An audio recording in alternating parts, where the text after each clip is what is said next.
No one on this planet can tell you for sure when exactly you will go into labor. It is just not possible. However, because women ask us this question very often, we wanted to try to at least give you a rough idea about when approximately you could go into labor. Exactly. So in this video, we are first going to talk about how likely it is that you go into labor within a certain time frame based on statistics. And then we're also going to discuss if we can narrow down that time frame based on what your body is telling you. Yes, so we're going to talk about a figure that represents your body's readiness for labor that you can calculate yourself. And we're also going to briefly talk about the signs of labor and what they can tell you about the start of your labor. Yeah. This is Nathalie, a pregnancy and birth consultant and TCM therapist. And that's Mathias, a researcher and science geek, and we help expecting mummies and their babies naturally and science-based. So when will you go into labor? For obvious reasons, many women panic when they're like 39 weeks pregnant and don't feel any contractions. Yeah. Some panic even earlier, right? And so to put your mind at ease, we first want to give you an idea how likely it is in general that you go into labor within a certain time frame before we then look at what your body is telling you. So the following numbers are average numbers from the United States from the years 2010 until 2017, and they tell us the following. Most deliveries, namely some 57.9%, occur sometime in week 39 and week 40. So that means plus minus 1 week within the due date, right? Yes, some 25.6% of all deliveries occur in the weeks 37 and 38. About 7% of deliveries happen sometime in the period from week 34 to 36 weeks, and some 2.8% occur before week 34. And then on the other end, some 6.3% of all deliveries happen in week 41 and 0.4% happen in week 42 and later. Exactly. And so generally speaking, there is a probability of approximately 58% for you to go into labor within 1 week around your expected due date.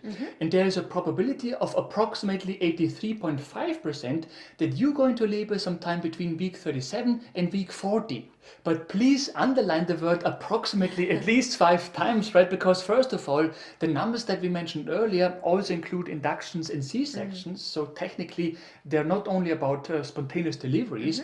And on top of that, those numbers are from the United States only, right? Exactly. But at least a few other countries we looked at did not considerably deviate from those numbers. Yeah. And I think this is good news, right? Yeah. Because as you can see, in most cases, there is really no need to panic. Yeah. The probability for you to go into labor after week 40 is very low. Exactly. Now, unfortunately, the exact reasons why some pregnancies do last longer than 40 or even 41 weeks are unknown. However, there are several studies which found that the most common cause of prolonged pregnancies is simply the fact that they're doing a bad job in predicting due dates. Yeah. In fact, according to those scientists, the tools that we use to estimate the due date tend to overestimate the baby's age, right? And if that was really the case, it would mean that some women are thought to be, for example, 41 weeks pregnant, when in fact they're only 40 weeks pregnant, for instance, Yeah. right? So that's that. Exactly. Now, what we just talked about are general probabilities, right? But the question is it possible to narrow down the time frame within which your labor will start based on what your body is telling you? Well, maybe. So first of all, let's talk about your Bishop score. Yes, we did talk about the Bishop score and how to calculate it yourself in another video that we are going to refer you to at the end of this video. Yeah. But just very brief, basically the Bishop score is a measure for how ready your cervix is for labor. Exactly. So the Bishop score is calculated based on 5 factors. First, the softer your cervix, the higher the score. Second, the thinner your cervix, the higher the score. Third, the more your cervix has moved forward, the higher the score. Fourth, the more dilated your cervix is, the higher the score. And fifth, the more your baby has moved down in your pelvis, the higher the score. Yes, so what does a high score mean and how is it related to the question when you will go into labor? Well, among others, a high score means that there is a high probability for you to have a spontaneous start of labor. And there is a tendency that women who have a high Bishop score already early in their pregnancy, and by early I mean during the weeks from 37 to 39, right? there is a tendency for such women to also go into labor rather sooner than later, i.e. before their due date. And by the way, a high score means a score of at least 9, just in case you want to calculate it, right? Exactly. And this makes total sense, right? Because if your baby engages early, if your cervix is already thinning out and dilating, although labor has not yet started, then your body will also be ready for labor much faster. Yes, however, unfortunately, this does not mean that every woman with a high Bishop score will go into labor anytime soon. For example, sometimes a woman may delay to 3 centimeters at the end of her pregnancy, and then the whole process suddenly gets stuck, sometimes for weeks, for whatever reason, before she finally goes into labor. Exactly. Conversely, just because you have a low Bishop score does not automatically mean that you will have a prolonged pregnancy, right? Trust us, we know lots of cases of women who had a spontaneous start of labor even though their Bishop score was not particularly high. Yes, all we're saying is that there is a tendency for labor to start rather sooner than later if your score is high, but there will always be exceptions that don't fit the rule. Right. Still, in this guessing and waiting game, the Bishop score may be able to give you an idea about if it's going to happen rather sooner or later.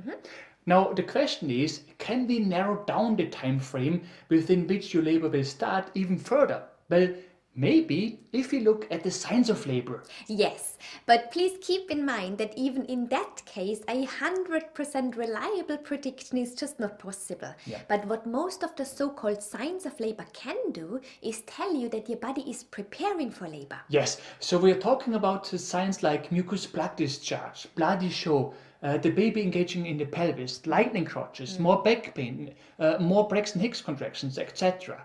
Normally, when those signs occur at the end of a pregnancy, they are indeed signs that the body is preparing for labor, particularly when you do not just only observe one of them. Yeah. But they don't actually tell you how far away you are from the delivery of your baby. It could be hours, could be days, could be weeks, which is why we often call them secondary signs. Exactly. However, on the other hand, there are also signs that often do occur within the final 24 to 48 hours before the start of labor. Now, of course, technically, even in those cases, we can at best talk about a certain probability that labor is about to start, because they too are not 100% reliable. However, when you do observe those signs, the chances that labor is about to start are at least quite high. Yes, so here is what we recommend doing. First, put your mind at ease, knowing that the probability for you to go into labor sometime between week 37 and week 40 is very high from a statistical point of view. Yes. Second, calculate your Bishop score to get a rough idea if you are likely to go into labor rather sooner than later. Yes. Next, look out for secondary signs of labor to get an idea if your body is preparing for labor. Yes, and finally, get familiar with the signs of labor that often occur within 24 to 48 hours before labor starts, so that you recognize them when you experience them. Exactly. Luckily, we already recorded a video in which we summarize those signs of labor for you. That video is supposed to pop up now. And as already mentioned earlier, we also already recorded a video on how to calculate your Bishop score. It is supposed to pop up now, but you can also find the links to those videos in the description below this video. Right. If you have found this video helpful, we would be super grateful if you could leave us a like below this video. Yes, and for more useful tips and tools on pregnancy and baby related topics, make sure to subscribe to our channel and to hit the bell.